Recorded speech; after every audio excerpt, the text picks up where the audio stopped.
السلام علیکم ورحمۃ اللہ وبرکاتہ۔ اعوذ باللہ من الشیطان الرجیم، بسم اللہ الرحمن الرحیم۔ یا ایہا الذین آمنوا لا تتخذوا عدوی وعدوکم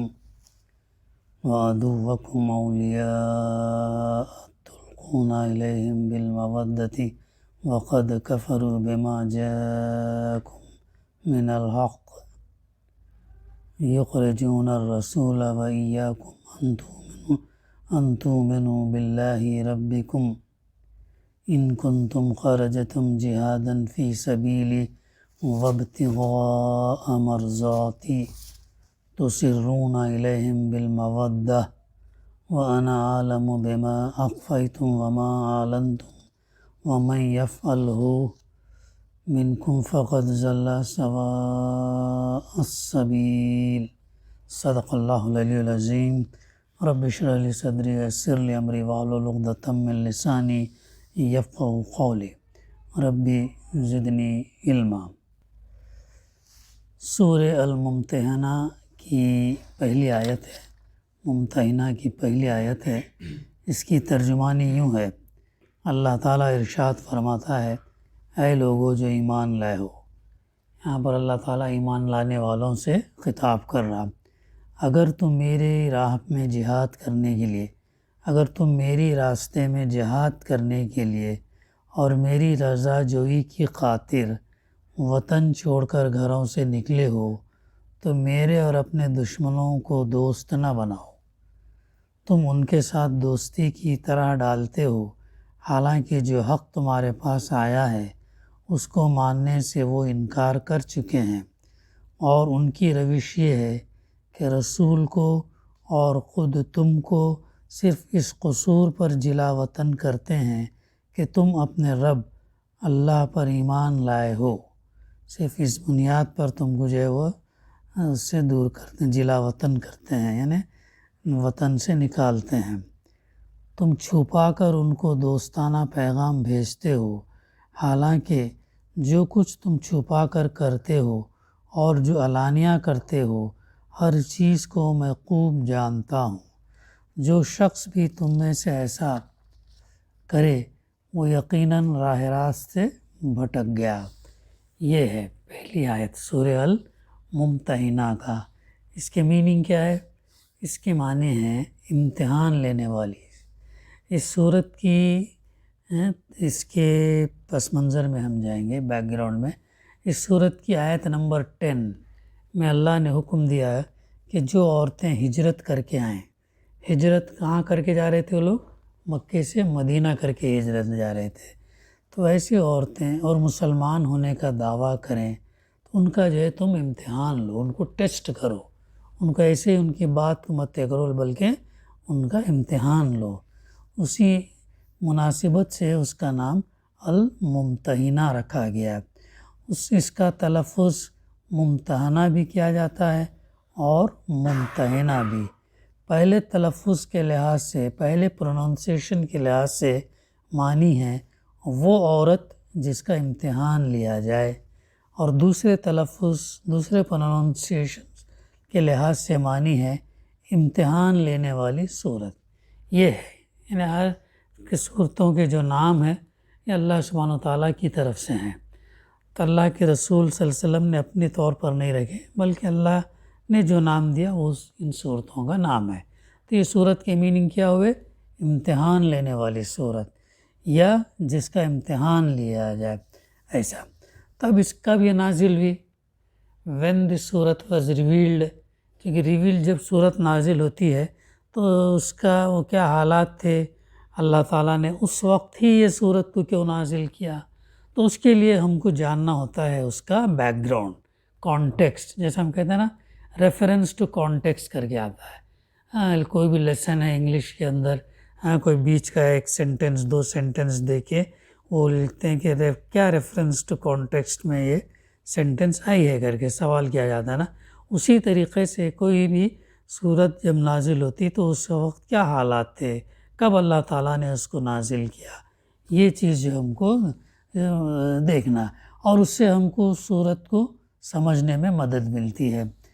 تو اس کا بیک گراؤنڈ، اس کا پس منظر یہ ہے کہ اس میں دو ایسے معاملات پر کلام فرمایا گیا جن کا زمانہ تاریخی طور پر معلوم ہے۔ کب یہ نازل اللہ ہسٹوریکل بیک گراؤنڈ اس کا معلوم ہے، پیریڈ معلوم ہے۔ پہلا معاملہ حضرت حاطب بن ابی بلتع کا ہے، جنہوں نے فتح مکہ سے کچھ مدت پہلے ایک خفیہ خط یعنی سیکرٹ لیٹر کے ذریعے سے قریش کے سرداروں کو، فتح مکہ سن 8 ہجری میں ہوئی، اس سے پہلے ایک سیکرٹ لیٹر کے ذریعے سے قریش کے سرداروں کو رسول اللہ صلی اللہ علیہ وسلم کے اس ارادے کی اطلاع بھیجی تھی کہ آپ ان پر حملہ کرنے والے ہیں۔ کیا کیا؟ ایک حساب سے انہوں نے انفارمیشن کو لیک کیا، جو انفارمیشن کانفیڈینشیل تھا ایسے حالات میں وہ انفارمیشن لیک کیے۔ اور دوسرا معاملہ ان مسلمان عورتوں کا ہے جو صلح حدیبیہ کے بعد مکہ سے ہجرت کر کے مدینہ آنے لگی تھی۔ صلح حدیبیہ کب ہوئی؟ 7 ہجری میں ہوئی۔ تو اس کے بعد جو ہے کچھ لوگ ہجرت کر کے مدینہ آنے لگی تھی، اور ان کے بارے میں یہ سوال پیدا ہو گیا تھا کہ شرائط صلح کی روح سے مسلمان مردوں کی طرح کیا ان عورتوں کو بھی کفار کے حوالہ کر دیا جائے؟ صلح حدیبیہ میں ایک شرط، ایک کنڈیشن ایسی خطرناک تھی، وہ یہ تھی کہ اگر مکے سے مسلمان ہجرت کر کے مدینہ آئیں گے تو مسلمان جو ہے ان لوگوں کو واپس کر دیں گے۔ مکے سے جو مسلمان ظلم سے، تشدد سے، اس سے اگر ستائے جانے کی وجہ سے چھوڑ کر مدینہ آئیں گے تو مدینہ کی جو ریاست ہے اللہ کے رسول صلی اللہ علیہ وسلم نے جو قائم کی تھی تو وہ ان مسلمانوں کو لوٹا دیں گے، یہ تھا۔ لیکن اگر مدینے سے کوئی مکہ جاتا ہے تو مکے والے جو ہے ان کو نہیں لوٹائیں گے۔ تو صحابہ کو لگا کہ یہ تو بہت یہ ہے، لیکن اللہ کے رسول نے صلی اللہ علیہ وسلم نے کہا نہیں، صبر کرو، تم اس کی حکمت کو جو ہے تم جان جاؤ گے۔ تو یہ کنڈیشن تھا۔ تو یہ مردوں کے ساتھ تھا، کیا ایسا ہی معاملہ عورتوں کے ساتھ تھا؟ اگر ہم اس کنڈیشن میں رہ کر سوچیں کہ اگر ہم کہیں ایک جگہ ستایا جا رہا، ہم جہاں پر ہمارے بھائی ہیں یا ہم ایمان والے بھائی ہیں، ہم جانا چاہتے ہیں، لیکن وہ شرط کی وجہ سے ہم کو لیتے نہیں بلکہ الٹا اور ان کی طرف واپس کر دیتے، تو کتنی تکلیف ہوتی رہی ہوگی لوگوں کو۔ ایسا سچویشن تھا یہ۔ تو کیا عورتوں کے ساتھ بھی ایسا معاملہ تھا، کر دیا جائے؟ تو یہ ان دو معاملات کے ذکر سے یہ بات قطعی طور پر متعین ہو جاتی کہ یہ سورہ الممتحنہ صلح حدیبیہ اور فتح مکہ کے درمیانی دور میں نازل ہوئی۔ تو اس سے اس صورت کا پیریڈ متعین ہو جاتا کب نازل ہوئی۔ ان کے علاوہ ایک تیسرا معاملہ بھی ہے جس کا ذکر سورہ کے آخر میں آیا ہے، اور وہ یہ کہ جب عورتیں ایمان لا کر بیعت کے لیے رسول اللہ صلی اللہ علیہ وسلم کی خدمت میں حاضر ہوئی تو آپ ان سے کن باتوں کا عہد لیں، کن باتوں کا آپ ان سے جو ہے پرومس لیں، وعدہ لیں۔ اس حصے کے متعلق بھی قیاس یہی ہے کہ یہ بھی فتح مکہ سے کچھ پہلے نازل ہوا ہے، کیونکہ فتح مکہ کے بعد قریش کے مردوں کی طرح ان کی عورتیں بھی بہت بڑی تعداد میں بیک وقت داخل اسلام ہونے والی تھی، اور اسی موقع پر یہ ضرورت پیش آنی تھی کہ اجتماعی طور پر ان سے عہد لیا جائے۔ یہ ہے اس کا زمان نزول کا۔ اب آگے ہم یہ دیکھتے ہیں کہ اس کا سبجیکٹ کیا ہے، کن ٹاپکس کے اوپر اس صورت کے اندر گفتگو کی گئی، بحث کی گئی، بات کی گئی، یہ اب ہم کو اس سے معلوم ہوتا ہے۔ تو پہلا حصہ جو ہے اسٹارٹنگ کا آغاز سورہ، شروع سے آیت 9 تک چلتا ہے، اور سورہ کے خاتمے پر آیت نمبر 13 بھی اسی سے تعلق رکھتی ہے۔ اس میں حضرت حاطب بن ابی بلتع کے اس فعل پر، اس ایکٹ پر سخت پکڑ کی گئی کہ انہوں نے محض اپنے اہل و عیال کو بچانے کے لیے، یعنی اپنی فیملی، ان کی فیملی کہاں رہتی تھی؟ مکہ میں رہتی تھی، اور یہ کہاں رہتے تھے؟ مدینہ میں رہتے تھے۔ اب چونکہ ان کو خبر ملی تھی کہ قریش جو ہے یہ مدینہ کہ مسلمان حملہ کرنے والے، اپنی فیملی کو بچانے کے لیے وہ کیا کر رہے تھے، وہ خفیہ یعنی سیکریٹلی یہ انفارمیشن قریش کے سرداروں کو دے رہے تھے، لیٹر لکھے تھے. تو ایک حساب سے کیا تھی، غداری تھی. ایک حساب سے مسلمان ریاست کے ساتھ جو ہے غداری کا یہ بات، ایسا عمل تھا ان کا. تو یہ ہے، تو انہوں نے اپنے اہل و عیال کو بچانے کی خاطر رسول اللہ صلی اللہ علیہ وسلم کے ایک نہایت اہم جنگی راز، وار سیکرٹ سے دشمنوں کو خبردار کرنے کی کوشش کی تھی، جسے اگر بروقت ناکام نہ کر دیا گیا ہوتا تو فتح مکہ کے موقع پر بڑا کشت و خون ہوتا. اگر وہ چیز، وہ انفارمیشن چلے جاتی تو کیا ہوتا، وہاں پر پھر لڑائی جھگڑا ہوتا، خون وغیرہ ہوتا اور بہت نقصان ہوتا، جانی نقصان. تو مسلمانوں کی بھی بہت سی قیمتی جانیں ضائع ہو جاتی. قریش کے بھی بہت سے لوگ جو ہے مارے جاتے، جو بعد میں اسلام کی عظیم خدمات انجام دینے والے تھے. وہ تمام فوائد بھی ضائع ہو جاتے جو مکے کو پرامن طریقے سے فتح کرنے کی صورت میں حاصل ہو سکتے تھے. اور اتنے عظیم نقصانات صرف اس وجہ سے ہوتے کہ مسلمانوں میں سے ایک شخص اپنے بال بچوں کو جنگ کے خطرات سے محفوظ رکھنا چاہتا تھا. اس وجہ سے دیکھو کتنی بڑی یہ تھی، یہ کتنا بڑا ایکٹ تھا، یعنی انفارمیشن کا لیک ہونا یعنی کتنا نقصان دہ ثابت ہو گیا.